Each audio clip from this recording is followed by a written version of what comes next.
All right, folks, we got the Ripple XRP sales being revealed, put together, itemized out with the exact dates and the price action that followed. And so we're going to hop right on this one before the fudsters and the haters try to come in and say, see, we told you so. Ripple's been dumping on you. Ripple's been suppressing XRP.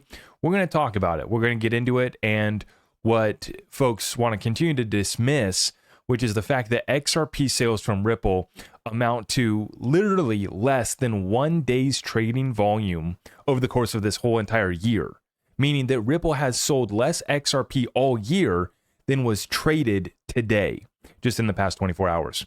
So let's cut through the FUD, the misinformation, and all the nonsense, and let's get right on into this update. Everything's at ZachRector.com. Starting out here, we are taking a look at XRP. As I titled my video that I dropped earlier today, XRP continues the rally. Now, nothing crazy. I mean, we're not pumping anything ridiculous, but we are back above 61 cents right now. We did pierce through 62 cents earlier today, and we're watching XRP maintain a nice green candle while everything else on the chart is in the red. So just another interesting data point. More on that later. This is what's happening in our current events though, real quick, guys. This is breaking news within the last hour. The FAA just issued a no-fly zone over Delaware. What is happening? So all sorts of questions coming out right now. Where is Joe? You know, we've been asking that for the past 3.5 years. Even though he was seemingly present, he wasn't quite all the way there. I think we're safe to say that, right, at this point. And a no-fly zone over Delaware, really interesting. We also have additional reports coming out that what happened in Vegas was not just, oh, I got the snivels, we're going home. It was much more serious. So not going to speculate further than that, but we are observing some very, very interesting things. More on that to follow. Now, continuing, we do have Trump coming in to speak at the Bitcoin conference. That's coming up on the 25th through the 27th. And it looks like he's actually going to be taking the stage here. Let's take a look at this one. He'll be taking the stage Saturday, July 27th. And so that's going to be on the last day of the conference. Now, what's hilarious about this whole thing is he's charging the Bitcoin conference $15 million to speak. And then he's having an additional roundtable, which cost $844,000 per person to sit at the VIP reception and roundtable. You also do get a photo with President Trump. Now, if you just want to go to the reception and get a photo, it's $60,000 per person and $100,000 per couple. So Donald Trump charging the Bitcoin bros and girls big time. Okay, so nonetheless, I had talked about how the potential for the Trump bump, we kind of already were seeing it, right? With the run up in Bitcoin up above 68,000 over the past 24 hours. Nice little Trump bump. In the meantime, though, I warned that I think that we're going to see a buy the rumor, sell the news in this event, Trump speaking at the Bitcoin conference, where we would see a rally into the conference. But mark my words, by the time he's taken the stage, I am expecting a correction. Watch out for that one. Now, in regards to our U.S. debt situation, I wanted to share this data point. $1.14 trillion worth of interest payments on our debt. This is not actually paying back the debt. This is just covering the interest on that debt. And this is eating 76% of all income taxes being collected. This is before we enter a technical recession. This is before our stock market corrects. This is in the beginning and early stages of a real estate reset. Meaning that if these tax receipts go down, we could be at a point here soon where 100% of all income taxes collected are going to be going towards servicing the interest on our debt. Not a good position to be in. More on that later. National security alert here from our good friend in general, Michael Flynn. Our food supply stands as a glaring vulnerability, a weak point that, if compromised, could thrust our society into further chaos. China has already set its sight on our food supply, and alarmingly, many Americans, including elected officials, fail to recognize the Trojan horse that's in our backyard. Speaker Johnson, what are you going to do to stop this? And we got to figure it out because, it's very interesting. You got this video right here, a map of critical food infrastructure that has suffered mysterious accidents over the past few years. And I'm sure it's just coincidences. I'm sure it's all just accidents that can be justified, right, and easily explained away. But even if they are, look how many we have had, right? What is going on with our food supply here in this country. And it's just one of the many reasons why we are prepping. And so I just dropped a quick little prepping update. I haven't done a whiteboard video in a while, but I brought out the whiteboard so that I could share with you guys the bullet point list of all the things that I broke down this past weekend. Every Saturday I have my Discord weekly call, and this week we did it on prepping.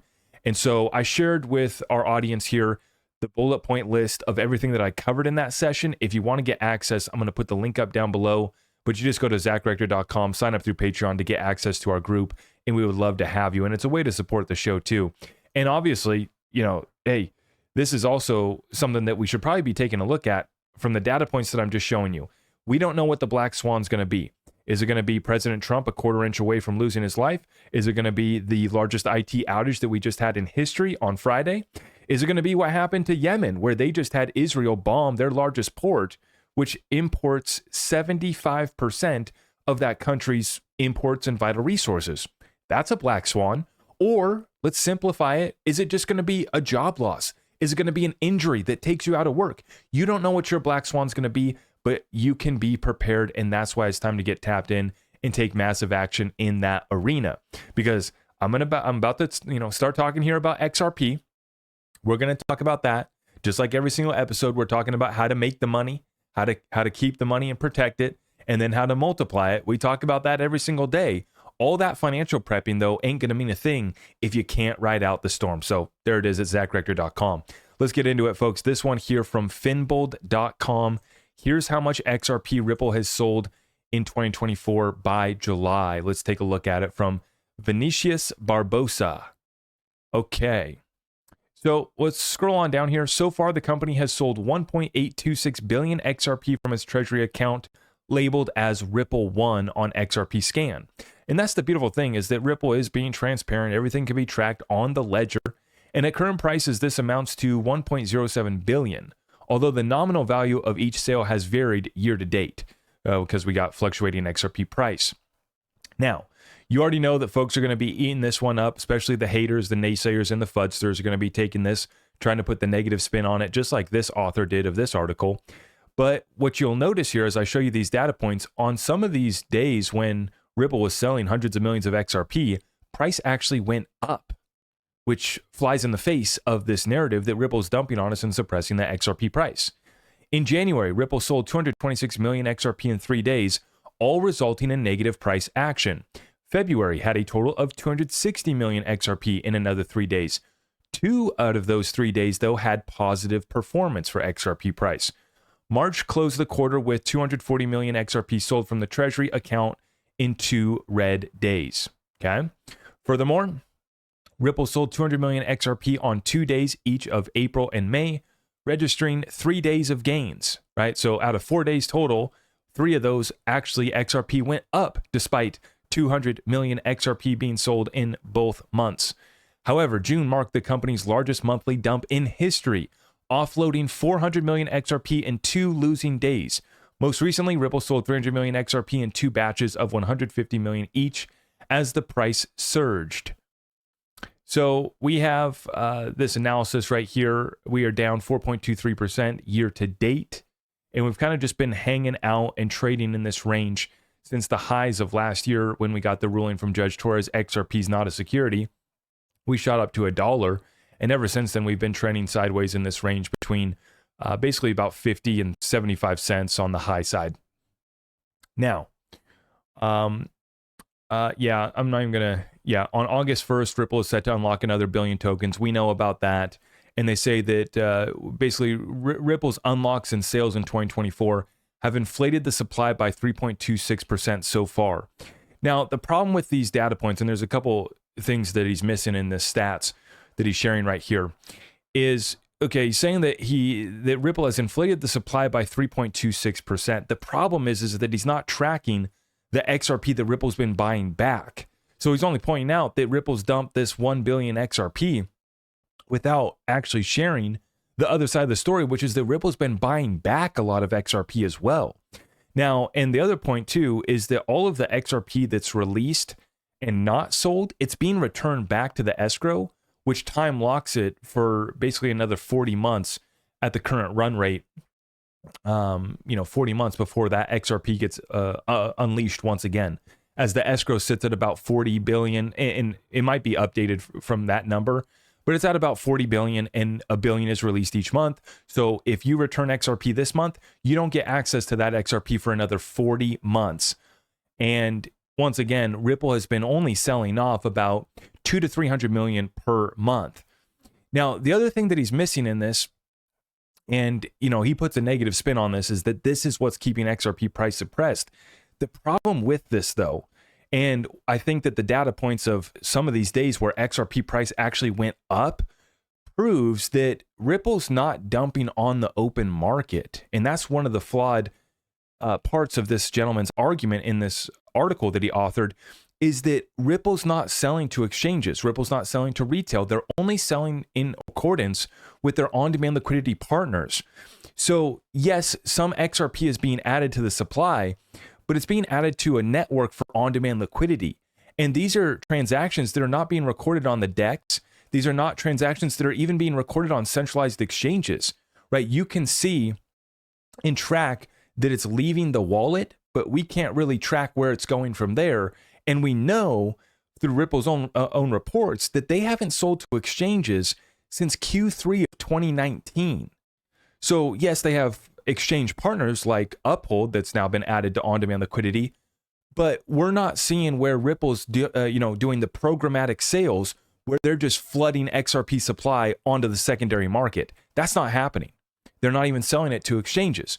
Now, the price action that we see where some of those days Ripple's selling 100 million, 200 million XRP, price goes up.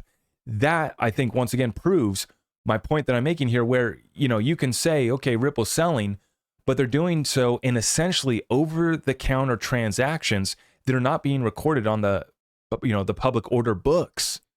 And that means that they're not impacting price, despite the narratives that people want to spin up. Now, Bill Morgan seems to be kind of in agreement, says this article will no doubt fuel the narrative of those who think that the main explanation of XRP's price movements, specifically the reason it has not reached the all-time high of almost 7 years ago, is Ripple's XRP sales. But the sales of 1.82 billion XRP with a value of $1.07 billion over 7 months have a significant impact when daily XRP volume is usually higher than this figure. At the time I post those numbers for Ripple XRP sales for the first 7 months this year are less than the daily volume for XRP over the last 24 hours of $1.44 billion. So their sales over the past 7 months amount to $1.07 billion. And the trading volume just in the last 24 hours of XRP is $1.44 billion. Meaning that in the last 24 hours, we've traded more than Ripple has sold this year. Once again, if they're not selling to exchanges, if they're not selling to the open market, if it's not being made available for retail traders, that's essentially an over-the-counter transaction that's not being recorded on the public market order books. That's not impacting price. So throw the FUD out the door, throw the haters out the door. And remember, we always want our thesis to be questioned. We always want to check ourselves and make sure that we don't got just the bullish blinders on, blindly, being XRP bulls. We want to question our thesis. We want to try to poke holes in our argument. But once again, we've disproven this one here again with multiple data points that these crypto outlets, these quote unquote news outlets, seemingly miss, don't understand. You got a lot of pundits now that are trying to talk about Ripple and XRP, don't even know what the escrow is or how it functions. And so this is why from the very beginning of me putting out content, I've always wanted to share the truth about XRP, Ripple, how Ripple is treating XRP as a new world reserve digital currency, making it very liquid. Now we're building that liquidity through the AMM, additional utilities on the way. Legal clarity has been achieved, but now the case is set to end here anytime now. Anytime now, this case is set to end. And then on the back of that, we're going to get stablecoin legislation, broader crypto regulations, additional ETFs. And oh, by the way, I forgot to mention it in this episode. I meant to tell you that we did get approval of the ETH ETFs are set to be trading by tomorrow. Let me just double check that real quick for you guys. I want to make sure I got this data point for you guys. Where's it at? Where's it at? Where's it at? Seems like I lost it. Okay, I lost it. But essentially, the SEC approval has gone through, and now the NASDAQ approval has gone through, and it's set to be live trading tomorrow, I believe, on the 23rd of July. So more to follow, guys. Make sure you guys have subscribed, hit that notification bell if you appreciate our updates. You guys know what to do. Everything is at zachrector.com.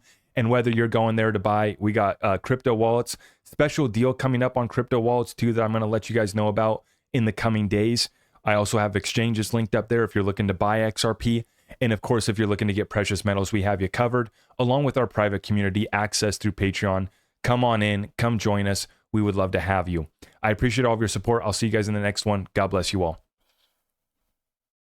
I am your host, Zach Rector. I really appreciate all of the love and support. If you want to support the channel, just remember that you can start by smashing that thumbs up for me, sharing this content far and wide, and everything else is at my website.